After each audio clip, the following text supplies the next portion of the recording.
All right, Harry, we're in Romans 16, verse 1 and 2. Let me get started and read it for us. It says, I commend to you our sister Phoebe, a deacon of the church in Century. I ask you to receive her in the Lord in a way worthy of his people and to give her any help she may need from you, for she has been the benefactor of many people, including me. This is a little peculiar of me because when I think about First Corinthians, where Paul talks about that women shouldn't even speak in the church, right? And here we're seeing this woman who's a deacon. What are your thoughts on this?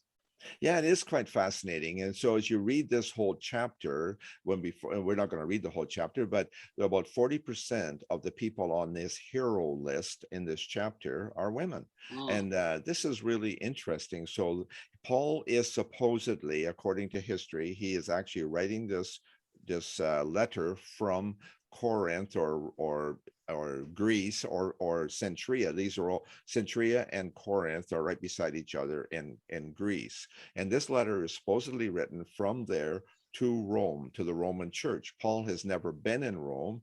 He hopes to go to Rome. That's on his to-do list.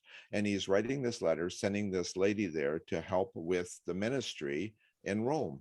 And he says she's been a real bonus to him, and he thinks she'd be real help to them. Your thoughts? Yeah, it's interesting too, right? We read that he ended up did getting to Rome but not the way he envisioned it. He was on a prison boat on the way to Rome. But yeah, I just love this chapter too, right? Because we always, that verse where it says the letter kills, but the spirit gives life. And I just find this spirit just lifts me up here, knowing that there's some really warriors of the faith when we read the whole chapter and women participating in this aspect too. It's such a beautiful aspect. Yeah, and then we have verse 3. It says, "Greet Aquila and Priscilla, my co-workers in Jesus Christ." That's interesting. Then it says, "Greet the church in their home." Wow. Mm. So Priscilla and Aquila are in Rome, I'm guessing, because that's what he's saying. So he's writing this letter to them, and Who is so Aquila and Priscilla?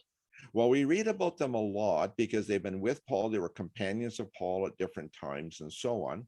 And now at this time, there's a church in their home. But the first time we read about them, it's Aquila and Priscilla. But now it's her name first. That's interesting. I've always puzzled about that. But most of the time, it's her name first. And that's not really like Paul. What do you think? Yeah, because we even see. I think that she was probably. I don't want to speak something not true, but probably the better worker, because even a better understanding. Because we even read that she was on the list for possibilities of a person who wrote the letter of Hebrews. Is that correct? That's in the history. That's what she's a possible candidate because of her skill set and her knowledge and so on.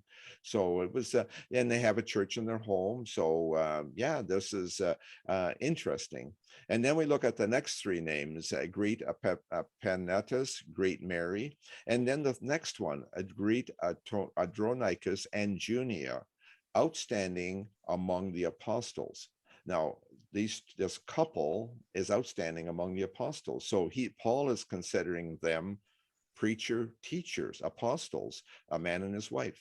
Wow. Mm. And I guess the reason we bring this story up is just this chapter is just stunning. I read it, and these people aren't chauvinists or feminists. These people are just really solid Christian people, and so that. But then again, let's look at the rest of the gospel. Who was the first gospel messenger after Jesus rose? Yeah, we know that Jesus revealed himself to Mary Magdalene first, and she went and told the Peter and the apostles, "Hey, Jesus has been risen."